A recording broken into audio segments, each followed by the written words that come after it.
आज हम लोग संस्कृत जो व्याकरण की जो क्लास चलाई जा रही थी उसके विषय में बात करेंगे। तो संस्कृत व्याकरण में जो बातें हो रही थी उसमें हम लोग मतलब पिछली क्लास में लता शब्द रूप को देखे थे। ठीक है, तो सबसे पहले मैं आपको यह बताना चाहता हूं कि अभी तक हम लोगों ने कैसे कैसे क्या क्या सीखा और अब आगे क्या सीखना चाहिए कि हमारी व्याकरण जो हो वह क्या हो जाए, मजबूत हो जाए, और जिसके चलते हमें अपने पठन पाठन के कार्य में संस्कृत पढ़ने के कार्य में दिक्कत ना हो। तो सबसे जरूरी तो संस्कृत के लिए अनुवाद होता है कि जो चीजें हिंदी में लिखी गई हैं उसको संस्कृत में अनुवादित करें और जो चीजें संस्कृत में लिखी गई है उसको हिंदी में समझ लें, क्योंकि हमको बात जब समझ में आएगी तभी हम उसके विषय में कुछ कर सकते हैं। तो इसके लिए हम लोगों ने क्या किया, इसके लिए हम लोगों ने सबसे पहले सहसा का तालिका याद किया, फिर छोटे छोटे मोटे अनुवाद बनाना सीखे। अब वो छोटे मोटे अनुवाद को कारक से हम लोगों ने जोड़ने का प्रयास किया। तो कारक से जोड़ने के लिए हमने आपको पुल्लिंग शब्द का एक रूप सिखाया कि पुल्लिंग शब्द का रूप किस तरीके से चलता है। पहले आपको इतना पता था, मतलब पता होगा कि मतलब संस्कृत में जो है कोई भी शब्द जो है वह लिंग वचन कारक पुरुष के हिसाब से बदलते रहता है। मालूम है आपको? ये चीजें तो आप लोगों ने हिंदी व्याकरण में भी पढ़ा है। विकारी अभिकारी शब्द अर्थात अभिकारी शब्द जो होते हैं वह उनका रूप नहीं बदलता है और जो विकारी शब्द होते हैं उनका रूप बदलते रहता है। तो रूप बदलता है तो उसकी मीनिंग भी बदल जाएंगे। ठीक है, तो जब उसके मीनिंग बदलेंगे तो उसके अर्थ कुछ अलग तरीके से लगाए जा सकते हैं। तो इसलिए मैंने आपको शब्द रूप के माध्यम कारक चिन्ह कारक और कारक चिन्हों के माध्यम से शब्द रूप को सिखाने का प्रयास किया था, जिसमें आप लोगों ने बालक शब्द रूप को और लता शब्द रूप को आपने देखा। तो बालक शब्द रूप जो था वह पुल्लिंग था। ठीक है, पुल्लिंग शब्द रूप मतलब पुल्लिंग के जो शब्द है वह बालक शब्द रूप के अंतर्गत चलाए जाते हैं और जो स्त्रीलिंग के जो रूप है वह लता शब्द रूप के अंतर्गत चलाए जाते हैं। अब बारी आती है नपुंसक का भी हम लोग जान लें कि नपुंसक के जो शब्द रूप होते हैं वह किस तरीके से चलते हैं। तो नपुंसक में सबसे पहले आपको फल शब्द रूप आएगा। तो मैं इसको लिख करके बताने का समय मेरे पास नहीं है। आपने मतलब जैसे मैंने बालक को बताया था, लता को बताया था, वैसे ही आप फल शब्द रूप को भी लिख सकते हैं। यहाँ विभक्ति लिख लीजिएगा, यहाँ एक वचन द्विवचन बहुवचन लिख दीजिएगा। मतलब प्रथमा में फलम फले फलानी, फलम फले फलानी, फलेन फलाभ्याम फलई, फलाय फलाभ्याम फलेभ्य, फलात फलाभ्याम फलेभ्य, फलस्य फलयो फलानाम, फले फलयो फलेषु, हे फलम हे फले हे फलानी। मतलब इसको आप रख करके देख सकते हैं। जैसे कि मतलब बालक स्वरूप में आपने देखा था कि बालक का मतलब एक बालक ने, उसी तरीके से फलम का मतलब एक फल ने, मतलब ऐसे करके आप बैठा करके उसके भी रूप को समझ सकते हैं। लेकिन अब यहाँ पे दिक्कत यह आ रहा है कि पुल्लिंग के भी प्रकार होते हैं शब्द रूप में, स्त्रीलिंग के भी प्रकार होते हैं शब्द रूप में, और नपुंसक के भी प्रकार होते हैं शब्द रूप में। जिसे हम लोग देख रहे हैं तो पुल्लिंग के जो प्रकार होते हैं शब्द रूप में, और सबसे पहला प्रकार होता है आकारांत। जो हम लोग बालक शब्द रूप पढ़े हैं वो आकारांत का रूप है। क्या है? आकारांत का रूप है। एक बार लिख लिया जाए इसको कि पुल्लिंग के क्या क्या रूप होते हैं। ये तो फल शब्द रूप वाला आप कर सकते हैं ना? चलिए ठीक है। पुल्लिंग जो भी हम लोग शब्द रूप पढ़े हैं पुल्लिंग में, साथ में आप लोग उतारते भी चलिए। उसमें आता है, एक आता है अकारांत। बोलिए मत, उतारने के लिए कहा था कि बोलने के लिए। दूसरा आता है इकारांत। जब हम लोग पढ़ रहे हैं तो इसको बेहतर तरीके से पढ़ लिया जाए। फिर आकारांत, इकारांत, और भी इसका प्रकार होता है ओकारांत। सहचर में आपको थोड़ा सा ज्यादा दिया है। इकारांत के भी दो रूप दिए गए हैं, एक छोटी सी और एक बड़ी सी।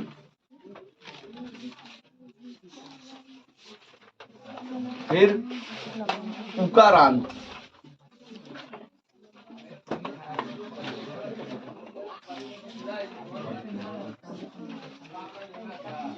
आवाज क्यों आ रही है? लिखने के लिए कहा गया है कि बोलने के लिए?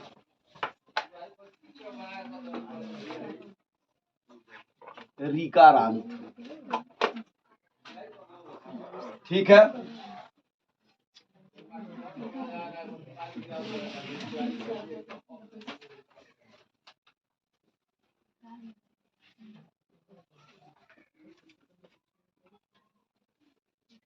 ओकारांत, ठीक है। बस पुल्लिंग में इतने रूप आते हैं, तो अब आपको ज्यादा घबराने की आवश्यकता नहीं है। इनमें ज्यादा भिन्नता नहीं है, ज्यादा इसमें अंतर नहीं है। जैसे कि अगर हम बात करें आकारांत की, तो आकारांत जो है हम लोग बालक सदरूप जो पढ़े हैं, आकारांत जो है जो हम लोग बालक पढ़े हैं, इसमें हम लिख दे रहे हैं कि कौन कौन सा रूप आता है। थोड़ा इसको खोलिएगा। जो हम लोग बालक शब्द रूप पढ़े हैं, बालक शब्द रूप, वो आ जाएगा आकारांत में, ठीक है। फिर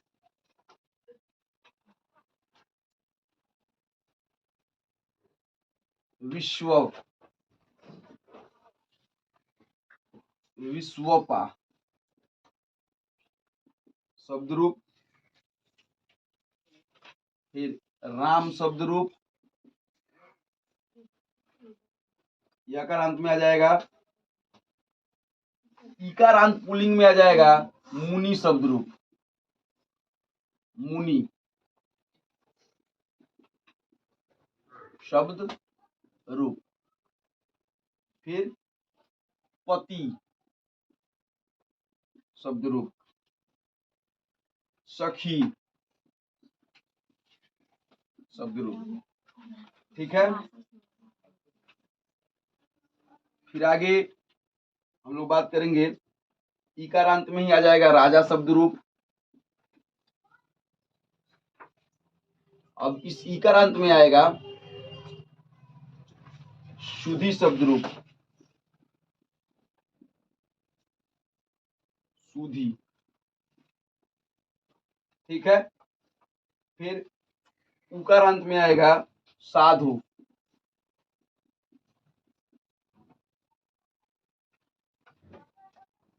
ठीक है। फिर रीकारांत में आएगा दात्री, दात्री। इस उकारांत में आएगा प्रतिभू, ठीक है। इसमें आ जाएगा भात्री, दात्री भात्री। ओकारांत में आ जाएगा गो शब्द रूप, ठीक है। अब देखिए, अब आप यह मतलब अब आपको इसकी चिंता होगी कि आखिर हम पहचानेंगे कैसे किसमें कौन सा लगेगा। तो आप ध्यान से देखिए, इसमें आकार का मान आ रहा है, आकार आ रहा है, बालक, विश्वपा, राम, तीनों में आकार है, इसलिए इसको क्या कहा जाता है, आकारांत। फिर इकारांत में इसमें मुनि, मुनि जो है, मुनि सखी, मुनि, मुनि में मैंने ये गलत लिख दिया है, इधर से होगा न, ऐसे होगा, हर्षई। छोटी ई की मात्रा दिख रही है आपको, तो छोटी ई की मात्रा होने के कारण यह इकारांत में चलेगा,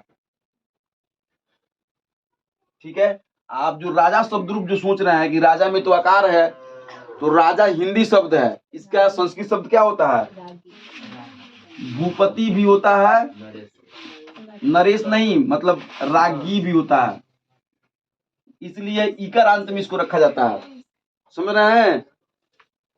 फिर इसमें अगर मतलब वही चीजें आप समझ सकते हैं, इसमें दीर्घई की मात्रा से जो शब्द आएंगे उसका चलेगा, इसमें दीर्घ मतलब हर्षऊ की मात्रा से जो आएगा साधु वो चलेगा, इसमें दीर्घऊ की मात्रा से जो आएगा उकारांत, कोई भारी बात नहीं है। इकारांत छोटी की मात्रा, इकारांत बड़ी की मात्रा, उकारांत छोटा ऊ की मात्रा, उकारांत बड़ा ऊ की मात्रा। यहाँ पे री की मात्रा जो चलेगा इस हिसाब से चलेगा, उकारांत में जो ऊ के हिसाब से चलेगा वह चलेगा, समझ गए बात। अब इसमें ज्यादा आपको टेंशन नहीं करनी है, कोई विशेष अंतर नहीं है।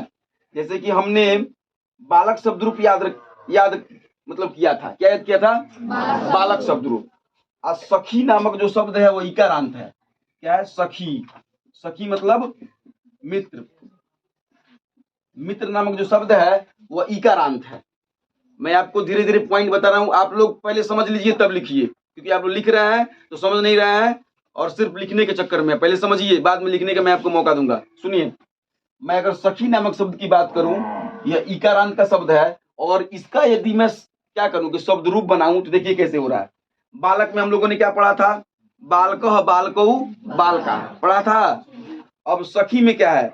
सखा साखियो सखाया, कोई विशेष अंतर नहीं है। बालकः बालकौ बालका, तो सखा साखियो सखाया। बालकम बालकयो बालकै, तो सखायाम सखायो सखीन, मतलब कोई विशेष अंतर नहीं है। और आपको अगर परीक्षा की दृष्टि से पढ़ना है, इसको खोलिए, यदि आपको परीक्षा के दृष्टिकोण से पढ़ना है तो देखिए, बालक शब्द रूप, राम शब्द रूप, मुनि शब्द रूप, ठीक है, फिर सखी शब्द रूप, साधु शब्द रूप, गो शब्द रूप। ये जो मैंने ब्लैक रंग से जो टिक किए हैं, यही शब्द रूप क्या है कि भी आई है। इस पर ट्रिपल स्टार लगा लीजिए, सवाल आपको यहीं से मिलता है। लेकिन समझने के लिए हमको क्या करना पड़ता है? पढ़ना पड़ता है। और सब कोई ज्यादा अंतर नहीं है। जब एक बार आपको बालका बालको बालका बालकम बालको बालका बालकिन बालका भ्याम बालकई बालका मतलब ये सब याद हो गया अगर, तो इसके ऊपर आराम से बस एक आकार उकार हर्षिकार का अंतर होता है, अन्य सब चीजें जो आसानी से याद हो जाती हैं। समझ गए? इसलिए आपको ज्यादा टेंशन लेने की गरज नहीं है। उसी प्रकार जब इसकी, ये तो पुल्लिंग का रूप हो गया, अब जब स्त्रीलिंग के रूप आएंगे तो इसी तरीके से स्त्रीलिंग, इसी तरीके से जो स्त्रीलिंग का जो रूप होगा उसमें भी क्या हो जाएगा, मतलब इसी तरीके से बात क्या होंगे, बटे हुए हैं। जैसे कि स्त्रीलिंग में आ जाएगा आकारांत स्त्रीलिंग जिसमें आकार हो, जैसे कि बालिका, ठीक है, इकारांत स्त्रीलिंग जैसे कि मति, फिर इकारांत स्त्रीलिंग, इसीलिए इसका रूप अलग अलग आपको दिख रहा है। समझ बात? तो इस तरीके से कुछ कुछ ऐसे होते हैं, जैसे कि आपको यहाँ पे संस्कृत में आपको क्विक लिंग का भी नाम मिल रहा है। तो क्विक लिंग को नपुंसक लिंग कहा जाता है। नपुंसक लिंग मतलब हम लोग हिंदी में बोलते हैं, उसको संस्कृत में क्विक लिंग के नाम से जाना जाता है। अब आपने क्या देखा कि पुल्लिंग के भी ये सब रूप हो गए। अगर यहाँ पुल्लिंग हम मतलब मिटा के मैं स्त्रीलिंग लिख दूं तो उसका भी यह रूप हो जाएगा। स्त्रीलिंग हटा करके यदि मैं नपुंसक लिख दूं या क्विक लिंग लिख दूं तो उसका भी यह रूप हो जाएगा। समझने बातों को? अर्थात पहले आपको यह पहचानना होगा कि वह शब्द स्त्रीलिंग है या पुल्लिंग है या नपुंसक है। ठीक है, जब आप पुल्लिंग स्त्रीलिंग नपुंसक पहचान लीजिएगा तब उसके बाद आपको यह पहचानना होगा कि वह शब्द आकारांत है, इकारांत है या कौन सा है।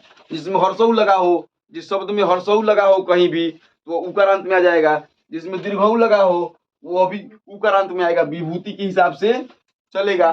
ठीक है, जिसमें दीर्घई लगा हो वह सुधि के हिसाब से चलेगा, जिसमें हर्षई लगा हो वह मुनि के हिसाब से चलेगा। समझना बातों को? तो इसमें कोई विशेष प्रॉब्लम नहीं होनी चाहिए और इसमें ज्यादा भिन्नता भी नहीं है कि आपको परेशान होने की गरज है। ये नहीं कि बालक शब्द रूप में कुछ और दिया है, इधर मुनि शब्द रूप में कुछ और दिया है। लगभग लगभग सेम होते हैं। एक दो वर्ड ऐसे होंगे जो उसमें परिवर्तित होंगे, नहीं तो सेम का सेम ज्यों का त्यों ही चलता है। ठीक है, आप थोड़ा सा उस पर अपना ध्यान दीजिए और देखिए, समझिए, जानिए, सीखिए। इसके साथ मतलब आप लोग शब्द रूप को कंप्लीट कर सकते हैं। बोलिए। तो इस तरीके से आपको यदि शब्द रूप पे कमांड करना है तो क्या करना होगा? शब्द रूप अगर आप नोट्स नहीं बनाना चाहते हैं, मतलब आपको लिखने में टाइम अगर लग रहा है तो आप सहचर को लेकर के, सहचर से जो है आप आसानी से शब्द रूप के जो मैंने भेद बताए हैं, जो आपको इम्पोर्टेंट आपको लग रहा है उनको कम से कम आपको बालक और मतलब बालिका, लता तो मैंने लिखवा दिया है। राम शब्द रूप लिख लीजिए, मुनि शब्द रूप, सखी शब्द रूप, ये सब शब्द रूप को क्या कर लीजिए, लिख लीजिए। लिखना है और फिर उसको याद करना है। याद क्या करना है? समझना है। उसको समझ लीजिएगा ना तो भी काम सफल हो जाएगा। ठीक है, फिर उसके बाद शब्द रूप को जब आप समझ लीजिएगा तो आपको दिक्कत नहीं होगा। फिर इसमें सवाल किस तरीके से आते हैं उसके विषय में बात कर लिया जाए। जब बात हो रहा है तो मतलब शब्द रूप को क्लियर की आज किया जाए। तो सवाल जो है सवाल वो किस तरीके से आते हैं, पहले इसके विषय में बात की जाए। सवाल अब देखिए, स्त्रीलिंग नपुंसक लिंग के बाद एक और चीज होती है, पहले उसको देख लिया जाए। इसका सर्वनाम का भी रूप होता है। देखिए, अभी तक हम लोगों ने जो शब्द रूप देखा था वह किसका था मालूम है आपको? संज्ञा का। आपने किसका बात किया था? संज्ञा के शब्द रूप का बात किया था। बालक क्या था? संज्ञा था। बालिका क्या था? मतलब बालिका क्या थी? संज्ञा थी। फिर फल क्या था? संज्ञा था। फिर हम लोगों ने पुल्लिंग स्त्रीलिंग नपुंसक को देखा था और पुल्लिंग स्त्रीलिंग नपुंसक के प्रकारों को देखा था। ठीक है, अब बात होगी सर्वनाम शब्द रूप की। तो सर्वनाम समझते हैं क्या होता है? क्या होता है बताइए? हाँ, संज्ञा के बदले आने वाले शब्द को क्या बोलते हैं? सर्वनाम कहते हैं। जैसे कि मैं अगर आप लोगों में से किसी एक लड़के का नाम रखूं, जैसे कि अगर मैं आलोक का नाम रखूं, ठीक है, तो यह क्या हो गया? संज्ञा। आलोक की जगह पे मैं यदि कहूं कि तुम, अगर सिर्फ आलोक को कहूं तो तुम क्या हो जाएगा? सर्वनाम। सर्वनाम, ठीक है। फिर अगर मैं कहूं वह, मतलब आलोक अगर वहां हो तो मैं कहूं वह, तो वह क्या हो जाएगा? सर्वनाम। ठीक है, तो यहाँ पे तुम जो है, तुम स्त्री के लिए भी और नपुंसक के लिए भी और पुल्लिंग के लिए प्रयोग किया जाता है। कैसा है ना? इसलिए तुम का रूप सिर्फ एक ही चलता है, लेकिन वह का रूप क्या होगा? बदल जाएगा। ठीक है, वह का रूप कहाँ चला जाएगा? तीन चीजों में चला जाएगा। पुल्लिंग के लिए अलग, स्त्रीलिंग के लिए अलग और नपुंसक के लिए अलग, जिसका बात हम लोग बहुत पहले कर चुके हैं। तो सर्वनाम शब्द रूप में सबसे पहला जो आता है उसे बोलते हैं युष्मद शब्द रूप। युष्मद, जो किसके लिए चलता है? तुम के लिए। ठीक है, तुम के लिए चलता है। फिर दूसरा आता है अस्मद शब्द रूप, जो किसके लिए चलता है? मैं के लिए चलता है। तीसरा आता है तत्, वह शब्द रूप, तत् शब्द रूप, जो तत् के तीन रूप होते हैं, पुल्लिंग, स्त्रीलिंग, फिर नपुंसक लिंग। किसी को कोई दिक्कत? अब इसको भी हमें समझना पड़ता है, क्योंकि यह भी परीक्षा की दृष्टि से अत्यंत महत्वपूर्ण होता है। मैंने उसमें जो ट्रिक किए हैं उसको और इसको, तो चारों के चारों, मतलब पांचों लिंग, मतलब पांचों रूप क्या है? पांचों महत्वपूर्ण है। पांचों में से सवाल जवाब किया जा सकता है। ठीक है, अब इसमें चलता है त्वम, इमाम, यूयम। ठीक है, फिर इसमें चलता है अहम, अवाम, वयम।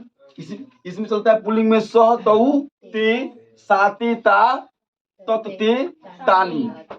इसका प्रथमा में चलता है। और आपके पास बुक भी होगा, वहां से देख के मतलब कंप्लीट कर लीजिएगा। शब्द रूपों की संख्या कम से कम 50 से ऊपर होगी, तो 50 से ऊपर मैं शब्द रूप अलग अलग पढ़ाता रहूं तो दिक्कतें हो सकती है, समय की कमी हो सकती है, और जल्दी जल्दी हमको काम करना है, पूरा करना है। आप इसको कर भी सकते हैं, और पहले आप ऑफलाइन क्लास में कई बार किए भी होंगे। ठीक है, इसलिए इस थोड़ा खुद से भी प्रयास करने की कोशिश आप करें, तभी जाकर के आपको सफलता प्राप्त होगी। तो अभी तक हम लोगों ने क्या क्या देख लिया? अभी तक हम लोगों ने जो भी बातें देखा, जो भी शब्द रूप को हमने देखा, उन सभी शब्द रूपों को कम से कम आपको 4 या 5 हमने स्त्रीलिंग पुल्लिंग में कराया था, फिर 4 या 5 स्त्रीलिंग में होगा। आप नपुंसक में बस एक ही पे सब चलता है, उसमें ज्यादा का अंतर नहीं होता है। तो 4 4 8 और 2 10 को मान लीजिए हो गया आपका संज्ञा शब्द रूप, और 5 को हो गया आपका ही सर्वनाम शब्द रूप। अब कम से कम इस 15 शब्द रूपों पे यदि आप कमांड कर लेते हैं तो आसानी से जो है आप, अब जब इसका फायदा देखिए कि इसका फायदा क्या क्या है। अगर आप 15 शब्द रूपों पे कमांड कर लेते हैं तो आपको क्या फायदा होता है?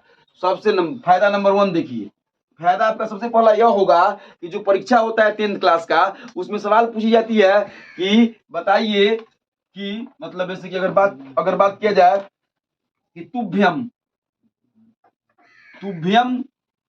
नामक पद में कौन सी विभक्ति लगी है? ठीक है, ऑप्शन अपना जो देना होगा सो दे देगा। ऑप्शन में मान लीजिए विभक्ति के 8 भेद होते हैं, तो 8 भेद में से कौन सा विभक्ति लगा है? तो अगर आपने याद किया होगा कि त्वम, इवाम, इवम, त्वया, इवाम, युष्मान, त्वया, इवाभ्याम, युष्माभि, तुभ्यम। तो तुभ्यम किस में आ रहा है? चतुर्थी में। तो कौन सी विभक्ति लगी? चतुर्थी विभक्ति आपका लगा है। कौन सा कारक लगा है? तो संप्रदान कारक लगा है। कौन सा वचन लगा है? तो एक वचन लगा है। तो इस तरीके के क्वेश्चन परीक्षा में अत्यंत महत्वपूर्ण है और आजकल ऑब्जेक्टिव में तो जरूर पूछे जा रहे हैं। ठीक है, और हमेशा से पूछे जाते थे, ऐसा बात नहीं कि आजकल पूछे जा रहे हैं। ठीक है, तो इस तरीके से आपका क्वेश्चन एक सॉल्व हुआ।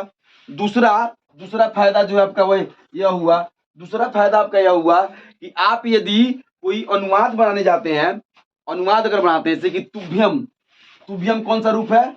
चतुर्थी है, संप्रदान का रूप है। तो संप्रदान किसकी हिसाब से चलता है? कर्ता ने कर्म को करण से संप्रदान को के लिए। तो तुभ्यम का अर्थ क्या हुआ? तुभ्यम का अर्थ को के लिए थोड़ी हुआ, संप्रदान का विभक्ति चिन्ह ना को के लिए हुआ। सोचिए समझिए तब बोलिए, ऐसे मत बोलिए। चतुर्थी में चल रहा है तो तुभ्यम किसका रूप है? तुम का। तो तुमको कहीं तुमको लिखा है, मतलब कहीं तुमको अगर अनुवाद करने के लिए दिया है तो वहां पे अब तुभ्यम का प्रयोग कीजिएगा। तुम्हारे लिए, समझ रहे हैं? देखिए संस्कृत इतना भारी बात नहीं है, थोड़ा सा ध्यान देने की गरज है। ये सब तो आप हिंदी में ही पढ़ चुके हो, सब हिंदी में आप समझ चुके हो। तुम्हारे लिए कौन सा कारक है? संप्रदान कारक है। तो संप्रदान कारक के लिए तुम्हारे लिए क्या लगाओगे संस्कृत में? तुभ्यम। समझ गए? अगर दो आदमी होगा, दो आदमी होगा तुम दोनों के लिए, ठीक है, या तुम दोनों को, तो वहां पे क्या लगेगा? तुभ्यम युवाभ्याम। तो वहां पे क्या लगाओगे? युवाभ्याम। युवाभ्याम में आप बताइए क्या याद करना है? युवाभ्याम में आपको क्या याद करना है? आप जो शुरू से बालकाभ्याम, लताभ्याम, फलाभ्याम याद करते आ रहे हैं, और आपको पता है कि दूसरा रूप क्या होता है? तुम दोनों का क्या होता है? तुम दोनों का क्या होता है? मीनिंग आप पहले से याद किए हो, क्या होता है? युवाम। तो तुम दोनों के लिए या तुम दोनों को, तो युवाभ्याम। कौन सा पहाड़ काम है? कितनी भारी बात है ये बताइए? कोई भारी नहीं है। जब आप समझते रहिएगा तो आपको कोई दिक्कतें नहीं होगी। दो फायदे आपने देखा, एक परीक्षा की दृष्टि से वेतन जरूरी है और यहाँ भी परीक्षा की दृष्टि से भी जरूरी है, क्योंकि जब आपको अनुवाद ही नहीं आएगा तो फिर कैसे संस्कृत पढ़िएगा? ठीक है, पहला बात, अगर तुमको दिया हो तो आप तुमको का मीनिंग तुभ्यम लगा सकते हैं, और यदि कहीं तुभ्यम लिखा हो तो उसका अर्थ भी तुम दोनों या तुम लोगों के लिए समझ सकते हैं। किसी को दिक्कत? दो फायदे हो गए।